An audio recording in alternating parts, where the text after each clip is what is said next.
இன்றே டவுன்லோட் செய்து உங்கள் ஃபேவரட் ஷோக்களை என்ஜாய் பண்ணுங்க.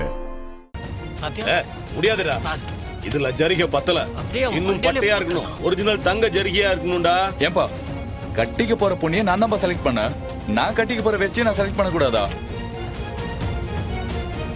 இங்க பாருங்க, எனக்கு அப்படிலாம் வேண்டாம், சிம்பிளா இருக்கணும் அவ்வளவுதான். இந்த பாருடா, நீ கட்டிக்க போற பொண்ணுதான் நான் செலக்ட் பண்ண முடியல, நீ கட்டிக்க போற வேஷ்டிய கூடவா நான் செலக்ட் பண்ண கூடாது? ஐயோ, இந்த பாரு, நீ என்ன வேணாலும் சொல்லிக்கோ, எனக்கு ஜரிகை வச்ச வேஷ்டி தான் வேணும். நல்ல பெரிய பார்டர் வச்ச ஒரிஜினல் தங்க ஜரிகை தான் எனக்கு வேணும்டா. ஓ கேட்டியா? பெரிய பாடுறா வேணுமா? போட்டேன் அந்த அன்னைக்கு.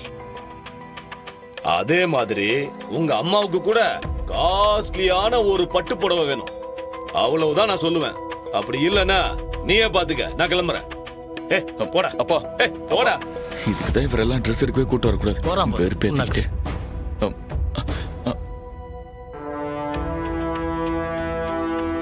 சாரி சண்முகம், அவர் இப்படி பண்ணுவாரு நான் நினைச்சு கூட பார்க்கல.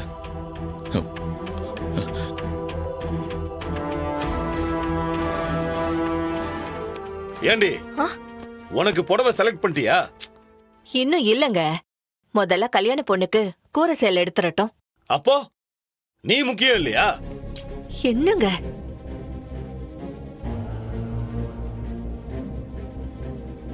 இந்தப்பா, இவ என் வீட்டுக்காரி, இந்த வீட்டோட மூத்த சம்பந்தி.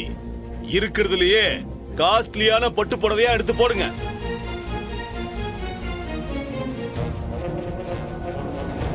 எங்க கௌரவத்துக்கு கம்மி விலையில பட்டு புடவையெல்லாம் என் ஒய்ஃப் எடுத்து கட்டதே இல்ல. அப்ப எங்களுக்கு மட்டும் கௌரவம் இல்லையா? இந்தப்பா, எங்களுக்கு இந்த 10,000 20,000 பட்டு புடவையெல்லாம் கண்ணிலேயே காட்டாத, 50,000க்கு மேல இருந்தா மட்டும் காட்டு. எங்களுக்கும் காஸ்ட்லி பட்டு புடவை தான் வேணும்.